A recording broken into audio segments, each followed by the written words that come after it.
Gilbo here with Rob Mazaika breaking down tonight's 10-game NBA slate right after the trade deadline. A couple implications to talk about as far as trades go, but other than that, it was pretty lackluster. I was expecting some big moves, maybe because I'm a Celtics fan. I'm always expecting big moves, but they never happened. Yeah, Danny Ainge, he's always hesitant to pull the trigger on the big trades, except for that one with Pierce and Garnett Garnett and Allen way back when. But some great games tonight. It's a 10-game slate. Some really high totals and a couple games we're looking to avoid too. Yeah, 231 is the big one there. Denver and Brooklyn. Nuggets coming off a pretty down performance against the Kings, but back at home. A high total of 120 there. I'm all over basically their entire starting five and more. Yeah, I love that game. Vegas is actually predicting it to be a blowout, but I think it stays a little closer just because Brooklyn's getting Lin back tonight, and they play a lot better with him. They play faster, but they play a lot more efficient on the offensive end. Yeah, they definitely do. Lakers Thunder's the other one, 222. It is a 10-point spread, but Lakers really haven't been blown out a ton outside of a couple of games. They usually tend to keep things close, and Thunder aren't really a team that blows out their opponents.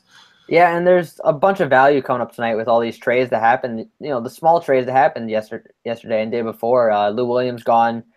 It brings out a lot of value on the Lakers and other players and other teams around the league. You talked about a couple of games that you were off of as well. I think as far as the Utah Jazz game, I don't mind Utah, but I'm off of Milwaukee. And I think Miami Atlanta's the other one outside of one guy that I'm just kind of off of. Same here. And then the Spurs Clipper game, I'm really not on either. Chris Paul comes back probably tomorrow or Sunday, whenever they play next. And I just hate playing guys against the Spurs. Yeah, I do too. Spurs are just 4-point favorites. I don't know if that's any indicator that they might think Paul comes back tonight, but as you say, I think he's on the doubtful side. Yep. So, jumping into point guards and obviously going, top. Russell Westbrook's your kind of easy pay-up option. As you said, with all the value that's on this slate, I think you can make a pretty solid lineup around him. It's a great spot for him against the Lakers. $13K on DraftKings, though. I'm not sure if I could pay that price. He's got the upside. He almost scored 100 fantasy points before, but at $13K, you really need him just to get 65 to hit his value. Yeah, you definitely do. The one thing I like about DK, though, is with him and, the turnovers. When he racks up those high turnover games, it doesn't affect him as much as it does over on FanDuel. But as you said, 13K, that's a pretty good chunk. In the DK value, it's not as good as it is over on FanDuel where, guys like Bobby Portis are priced up a little bit more, Saric priced up a little bit more. Those types of players have that price bump. Yeah, on DraftKings, it's tougher to fit him in than it is on FanDuel, but there is some good value at the position today too. Yeah, definitely. Kind of going down the list to some of those guys. Deron Williams out, Yogi Ferrell's an intriguing play. I don't mind using him. Minnesota 20th against point guards. We've seen him play pretty well. We've also seen a little bit lower floor, but I don't mind using him on tonight's slate for the value. Same here. In the 7 games without Darren Williams and JJ Barea, he's averaged around 30 DraftKings points per game, which is right around his value. And with this matchup against Minnesota, he should be able to at least exceed it a little bit. Yeah, I think so too. And I know the guy that you're on, TJ McConnell, he's been playing really well and obviously not a big scorer, but this is a guy who can rack up steals and a guy who I can see just getting, another game with double-digit assists. Yeah, he has a double-double upside every single time he gets up there. It's a 10-point, 13-assist game that you'll probably get out of him for an upside. But at 5,500 on DraftKings with that bonus, that's 30 points right there, and it's a good matchup with him against John Wall. Yeah, it definitely is. D'Angelo Williams in play for me on FanDuel, more of a tournament play, just because, one, we've seen the upside, but we've also seen his minutes be rather scattered, especially of late. And obviously a good matchup. OKC struggles against point guards. And it's actually a decent correlation play on FanDuel with Westbrook. Yeah, you said D'Angelo Williams, the football player. Wow, first day back from the break. Give me a break here. Yeah. We mean D'Angelo Russell on the Lakers. Matchup against Westbrook. I've been targeting point guards against Westbrook all season long. He doesn't do much on the defensive end, especially in matchups like this against the Lakers. He's just going to try to score, focus on his offense. The turnovers, Russell can get probably 2 or 3 steals in that. And if he can get you 20 points, 5 and 5, it's a great game for him in his 30 minutes he'll get. Yeah, I think so too. And, with Lou Williams out, I'm curious to see who kind of steps up as far as those secondary options go. I mean, Nick Young, Brandon Ingram, Jordan Clarkson are all guys that I have interest at, given their price tags tonight. Same here. Plenty of shots to go around with Lou Williams gone. Certainly. Next up, a guy that I like more on FanDuel, Jameer Nelson, 5,600. He's about $1,000 more expensive on DraftKings. Overtook Moutier. I mean, Moutier didn't even see the floor last night. And Nelson obviously in a great spot against the Nets. Yep, FanDuel only for me though, just because of that price, obviously. But the matchup, it couldn't get better. No, definitely couldn't. Moving up the list, how do you feel about Jeremy Lin tonight? If we can see him getting, if they say there's no minutes limit, I'm okay with it. I'm on DraftKings. He's 5K over there. On FanDuel is a little more expensive, but on DraftKings, he's really the offense when he's on the floor for the Nets. And if you could predict him for about 25, 26 minutes tonight, he should at least hit his value. Yeah, I think so. I mean, that's the thing I want to see is, is there going to be a clear cut minutes, with him? He's around 25. I like him. If he's going to be around the 20 mark, play 18, I'm kind of off him. But this is a guy who I think, we'll be keen on probably in about a week or so as a primary option. Yeah, we're probably not going to find out that news tonight until after lock, but he's definitely a good tournament play if you think he could get those minutes. Yeah, I mean, especially with that total and that correlation, there's a lot in that game. Mm-hmm. And then a guy that I have, some GPP interest in, Ricky Rubio, a guy who was nearly traded at the deadline. Has played really well against Dallas this season. And Rubio's another guy who, not a terrific scorer, but this is a guy who racks up tons of peripheral stats. And is at that mid-price where, yes, 35, 40 fantasy points is certainly an option. If that's mid-K or mid-6K, I like that. I like Rubio. He's a guy I've been using since Levine went down with injury, and him and Towns is a great stack tonight. Yeah, and we'll talk about Towns, but there's basically no one on that Dallas front court that's going to be able to stop him. Yep. So, moving up the list, I think the guy only I'm on in that mid-range is Kyle Lowry. I think that's basically it. I love his FanDuel price tag. 8,300 is really reasonable. Same here, and he's owned Isaiah Thomas this season. He's averaged 30 real points, 5 assists, 4 rebounds, 3 steals against Isaiah Thomas this season alone. Isaiah Thomas is one of the worst. He is rated the worst defensive point guard in NBA right now, surprisingly. But it's just a great spot for Lowry, and the price is a good price as well. Yeah, and speaking of Thomas, Thomas is just way too expensive. I don't feel like there's any real need to pay for him. Yeah, I'm not doing it. I'd rather just go down to Lowry or up to like Westbrook. Yeah, and you feel the same about Wall. I feel like his price is a little up there for me too. Yeah, I feel the same. So. I'm going to shooting guard here, and overall, I'm not really inclined in paying up. I think there are some pay up options. I don't mind DeRozan, but outside of that, I'm kind of sticking in that mid range. Yeah, DeRozan's a guy I paid up for. I would pay up for him, and Lowry stack is always a good in play for me. But that mid range is definitely where I plan on staying for most of my lineups. Because I'm fine with Deion Waiters and fine with Bradley Beal and GPPs. I'm even fine with the Devin Booker, but I do feel like the Denver guys are in play and the Dallas guys are all in play just for value. Yeah, that's mainly where I'm looking. The Denver and Dallas guys: Gary Harris, Will Barton, Seth Curry. They're all in the mid-range price. They'll all get about 30 minutes in the game tonight. Great matchups for all of them. If I had to choose, I'd probably go Gary Harris just because they're implied 120 points. And if he gets 30 minutes in this game tonight, he's going to go off probably. And he's been pretty consistent as well. And shooting over 50% in his last 10. As you said, 120 team total there for Denver. I like Harris as well. I like Seth Curry's price on DK a lot. It's a lot cheaper than FanDuel. It's about $1,000 difference. I'm certainly okay with using him there. Especially with Darren Williams out of the picture now, JJ Barea out. It's just Seth Curry and Yogi Ferrell and Wesley Matthews in that backcourt. Yes, the mints are going to be there. Decent spot. It may not be the highest total on the board, but when you look at the points per dollar plays that are there, there's a lot to offer. Definitely. So, anyone else you're looking at? Nick Young down there, cheap. I'll probably fire a GPP bullet with him in a 1 or 2 lineups, but outside of that, I'm kind of sticking in the mid-range. I like the Laker guys just because there's going to be all those shots going around with Lou Williams gone, Nick Young, Jordan Clarkson off the bench, both shooting guard eligible on DraftKings. And they're both cheap priced. It's a toss-up on which one's going to do well, though. Yeah, I think so. Nick Young's probably the safer bet for minutes just because he has been for this season anyway. It's just a matter of basically if his shot's falling or not. Exactly. So he's tournament only. Yep. Anyone else have a shooting guard? That's it. Small forward, and this is a lot. Once again, I feel very strongly about it's basically the mid range for me. You and I were basically on the same page. Gordon Hayward's, are likely our pay up option. He's not even that expensive. Yeah, I just don't love the guys at the top. There's better places to spend your money tonight. So the mid range is definitely a place for me to live tonight at small forward. And like guys like Jimmy Butler, I mean, I do like Andrew Wiggins on DK is not that bad, 7,900.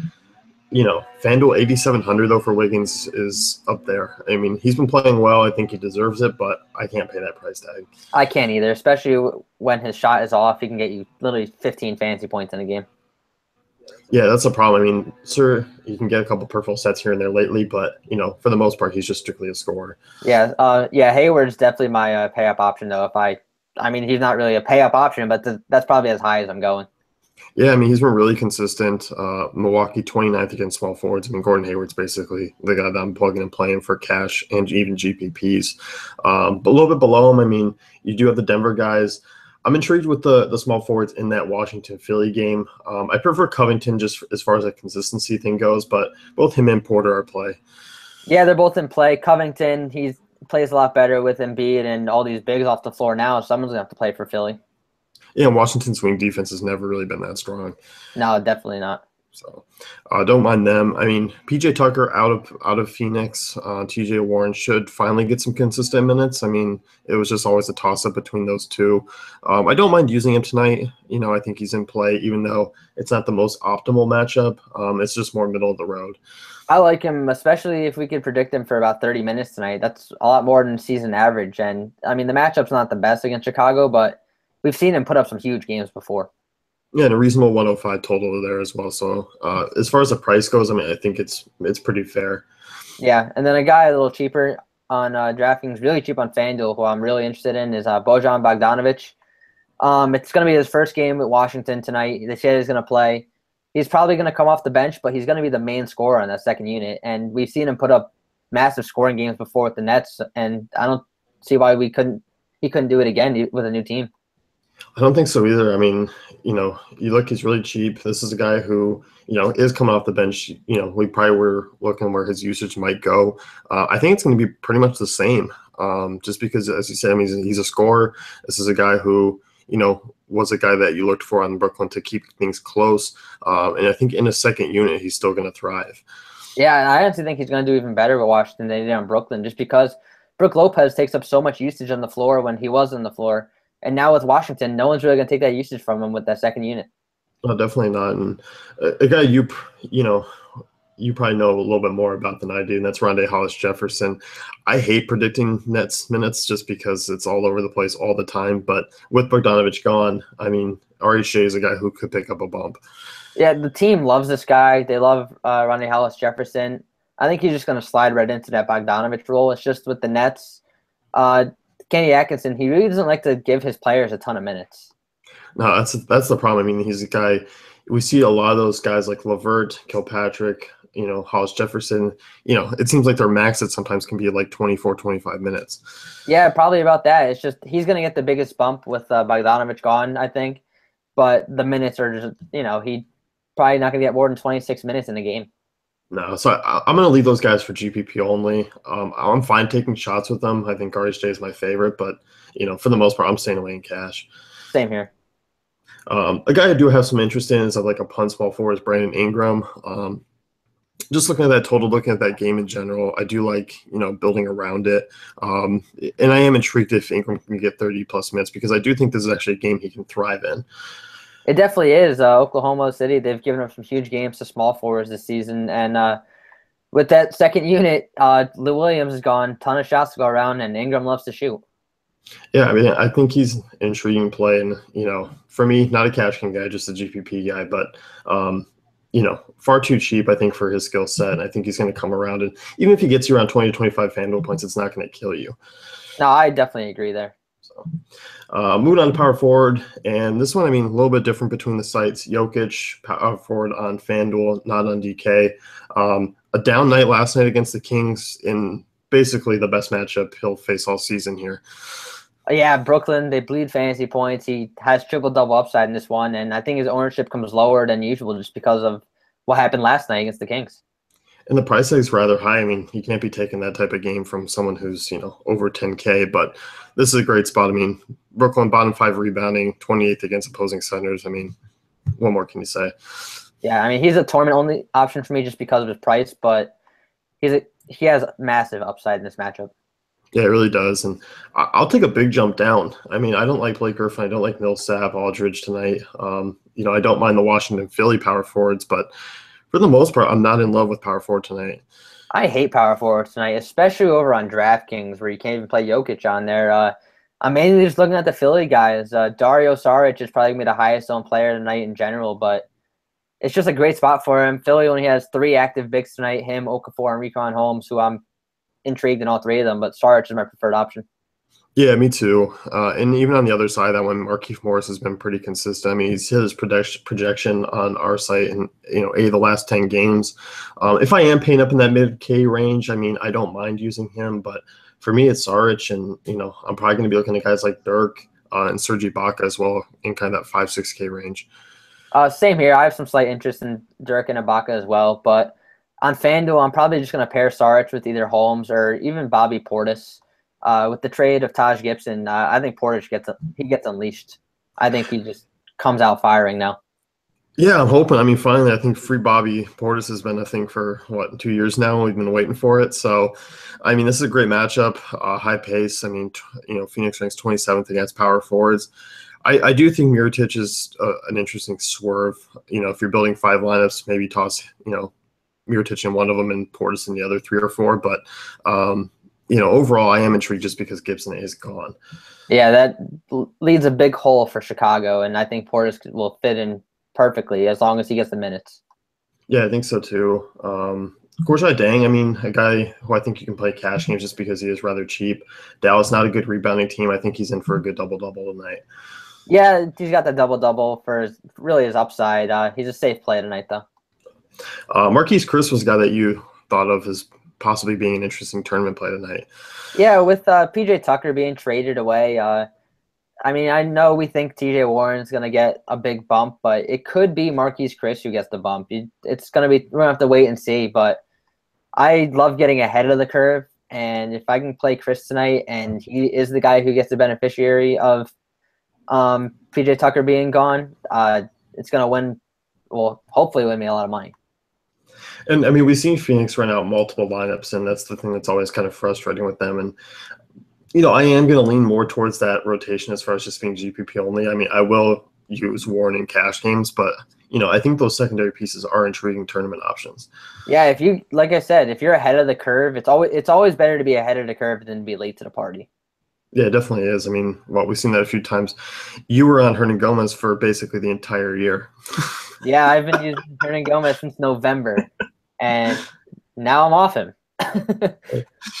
Outside of that, I mean, I don't think we left out any names just because I don't think there are a ton of names to use. Yeah, there's really not much to use at power forward tonight. The main guys are just the Philly guys. Yeah, I think so too. Muno to center. I mean, I don't mind paying up for Karl Anthony Towns. I don't think he's a must-play tonight, but I do think this is a game where he can absolutely just eat. Yeah, Dallas is the worst rebounding team in the NBA, and we've seen Towns put up 20 games before. I mean, that's his upside in this one. With Levine gone, he's been playing out of his mind along with Wiggins. I think 15 rebounds is a lock, and then hopefully he can get you around 15 to 20 points as well and a couple blocks. Yeah, I think so. I mean, as far as the cheaper guys go, I mean, we do love center tonight. There are a lot of options. I do feel like there's a lot of different ways you can go. Marcin Gortat, once again, I mean, this is a guy just consistently plug and play because he's always at a reasonable price tag. Philly, we talked about that front court. I don't see anyone that can really contain him. A big 112 total there for Washington, and Gortat's just a guy who's just going to consistently get you 30-plus fantasy points. I agree. Gortat's always a safe play. There's tons to love at center tonight. I'm probably fitting in as many as I can over on DraftKings. Some to name, I love Brook Lopez, Dwight Howard, Gortat. We like Steven Adams. Just that whole mid-range is just great. Yeah, Steven Adams is a guy too. I mean, Lakers bad against centers. I'm curious to see what the situation with Cantor, Gibson coming into play. I still think Gibson sits out and takes a game to get back. I think Cantor's going to be a guy who only plays about 15 minutes anyway. So I think Adams is pretty safe. I think he's safe as well. So another guy who has been kind of good. I mean, it's Kelly Olynyk. I mean, he's been pretty consistent. Toronto's, not great against bigs. They're not bad either. I kind of don't mind plugging and playing him in a couple tournament lineups. I don't mind Tim, and I don't mind Valanciunas on the other side either. They're both around the same price, around 5K on DraftKings. Boston, they're terrible at rebounding, and Valanciunas, he's a good rebounder as long as he's not in foul trouble. And like you said with Olynyk, he's been playing great lately, and he's probably a safe bet for 5X's value on DraftKings. Yeah, I think so. And I mean, FanDuel, I never like diving down all the way at center, but there are some guys here that I don't mind using. I mean, as you said with Philly, there's only a couple active guys. Jahlil Okafor is only 4,500. Yeah, Okafor is also I think he's gonna come in as one of the highest owned players tonight, along with Saric. They're just very good values in general, though. Yeah, they really are. I mean, Philly's loaded with value. Al Horford, 6,300 on FanDuel. I want to look at it because one, this is a guy who hasn't been above 30 fantasy points, basically in about 20 days. He's been really soft on the boards, hasn't been a big scoring guy. The peripheral stats have really lacked. I am going to take some shots on it because we know his upside for that price is certainly reasonable. This is a guy who can hit 40 fantasy points on any given night. So I'm going to look at him, but probably more in a correlation aspect. I agree, especially at a cheaper price now. That's where I have the interest. When he was 7K, I just couldn't do it because we really haven't seen upside for him to be a 7K player. But now that he's down in the lower 6Ks, I have some interest. Yeah, I think really the price is what intrigues me the most. Dwight Howard was the guy that you were looking at. Yeah, Dwight Howard's one of my favorite centers of the night tonight. I wrote him up in the GPP article. In his last 3 games against Whiteside, he's averaged almost 40 fantasy points on DraftKings just against him alone. And Whiteside, he's really given up some big games to opposing centers. And if Dwight Howard gets the minutes tonight, which are always a question, he'll come out as a great value. Yeah, I mean, 6,800 on DK is a really nice price tag, and as always, we like building with multiple centers. And, there are a couple of guys like you can use Towns over at power forward, which is always nice, and still go with 2 centers. Yeah, I'm trying to fit as many centers as possible tonight. So, anyone else you like there? That's it. We named a lot. So, yeah, I mean, centers is certainly always a position you can load up on. Who's your highest scoring non-Westbrook player tonight? It's a tough one, just because Westbrook's in the league of his own always. We have to see who's on here. Probably Jokic, just because that matchup against the Nets is his best. It's the best you're going to get all season with him. Yeah, I think so too. I mean, Jokic is obviously a guy that you can just plug and play in this type of matchup. But, price considered, I think you can also fade him as well. Yeah, price considered, you can fade him. It's just he's got the upside to be the highest scoring player. Yeah, definitely. I'm going to look at Towns. I think a step down from him. I think he's got potential to go off. Yeah, they're both in great spots, and you could even pair them both on DraftKings. So, yeah, always a bonus there. Be sure to check out our content over on dailyfantasycafe.com and our optimizer as well, and I'll catch you guys next week. Yep, good luck, everyone.